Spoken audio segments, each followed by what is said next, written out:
Bola panas dalam perang dagang antara Amerika Serikat dan China mulai bergerak. Meski belum ada pengumuman resmi, namun Presiden Donald Trump dan jajarannya telah mengisyaratkan terjadinya peluang negosiasi. China sendiri telah menyampaikan bahwa pintu perundingan terbuka lebar dan tidak akan ada pemenang dalam perang dagang. Meski belum ada pergerakan signifikan dari kedua negara, namun isyarat itu sudah cukup untuk mendongkrak naik pasar saham yang sempat lesu belakangan. Kira-kira bagaimana isyarat yang diberikan kedua negara dan apa dampaknya?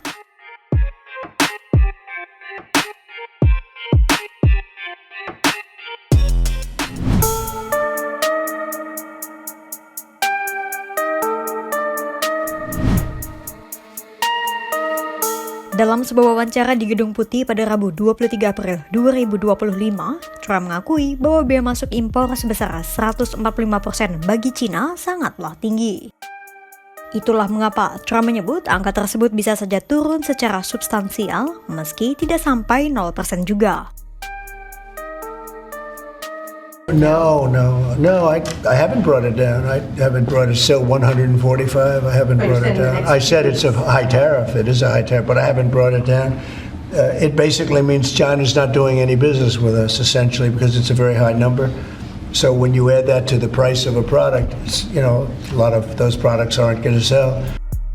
Trump juga menyebut bahwa pihaknya telah menerima sejumlah tawaran negosiasi dari 90 negara. Menurut Trump, tak lama lagi Amerika Serikat akan membuat sejumlah kesepakatan dengan beberapa negara, termasuk China.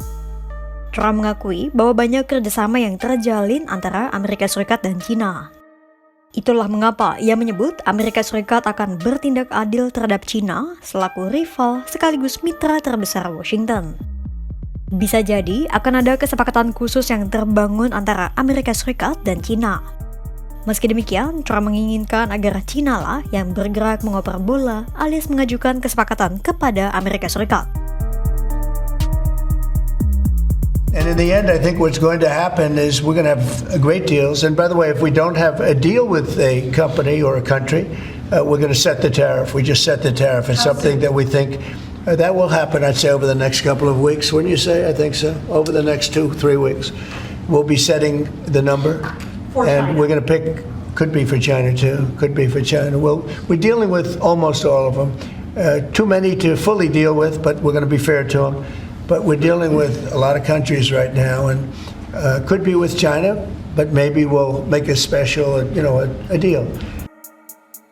Selain Trump, sinyal lain disampaikan oleh Menteri Keuangan Amerika Serikat, Scott Bessent, dalam pidatonya di Institute for International Finance pada Rabu 23 April 2025. Pertama-tama, Bessent meluruskan maksud dari misi America First buatan Trump. Menurut Bessent, misi itu bukan berarti Amerika Serikat mengisolasi diri dan memutus kerjasama dengan para mitra. Justru, Amerika Serikat ingin memperkuat kepemimpinan Washington di dunia internasional dengan memulihkan sistem ekonomi internasional.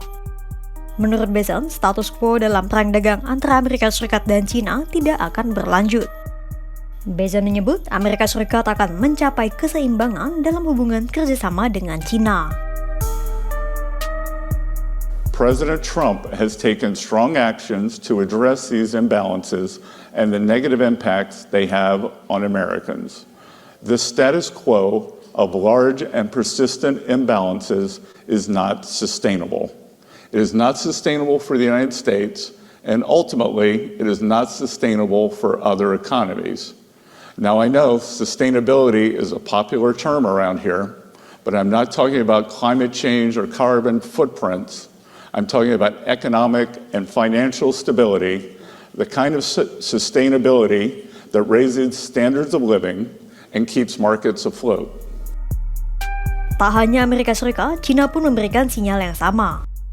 Sinyal itu disampaikan oleh juru bicara Kementerian Luar Negeri China, Guo Jiakun, pada Rabu 23 April 2025. Guo menyebut tidak akan ada pemenang dalam perang dagang dan kebijakan proteksionisme. Kebijakan itu justru hanya akan memutus mata rantai perekonomian dan mengisolasi diri sendiri. Guo kemudian menegaskan posisi China dalam perang dagang dengan Amerika Serikat.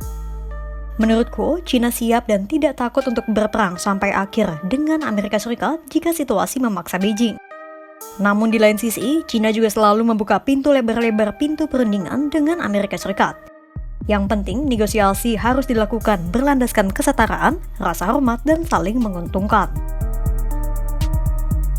中方早就指出，关税战、贸易战没有赢家，保护主义没有出路，脱钩断链只会孤立自己。对于美国发动的关税战，中方的态度很明确，我们不愿打，也不怕打，打奉陪到底，谈大门敞开。如果美方真的想通过对话谈判解决问题，就应该停止威胁讹诈，在平等、尊重、互惠的基础上同中方对话。一边说要同中方达成协议，一边不断搞极限施压，这不是同中方打交道的正确方式，也是行不通的。 China dan Amerika Serikat memang belum resmi menyatakan akan membangun negosiasi soal penyesuaian tarif. Meski demikian, dampaknya sudah dirasakan terutama dalam pergerakan di pasar saham. Bagaimana sinyal positif China dan Amerika Serikat itu mengubah psikologi pasar saham?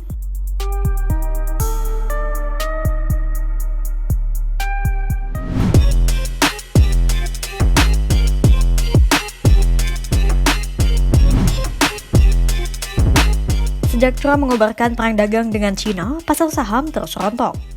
Saat Trump mengumumkan penangguhan selama 90 hari, sempat ada kelegaan sementara.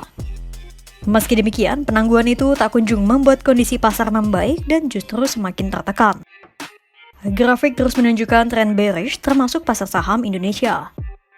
Kepala Ekonom Asia Pasifik di Natixis, Alicia Garcia Herrero menyebut, perubahan sikap Trump dan jajarannya itu didasari oleh kepanikan karena situasi tak kunjung membaik dan cenderung memburuk. Itulah mengapa pemerintahan Trump memberikan sinyal kemungkinan akan terbukanya negosiasi.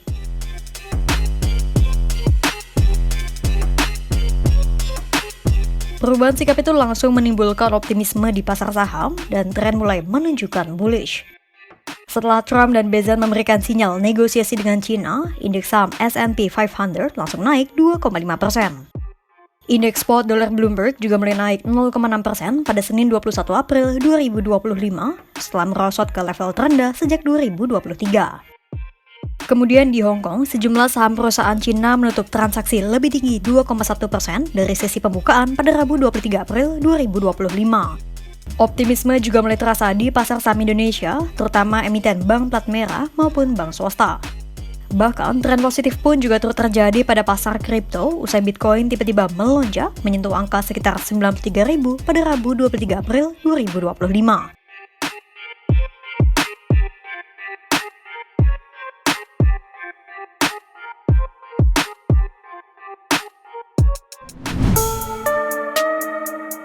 Tren positif di pasar saham membuktikan bahwa kebijakan proteksionisme dan isolasi hanya akan membawa kemuraman pada ekonomi global.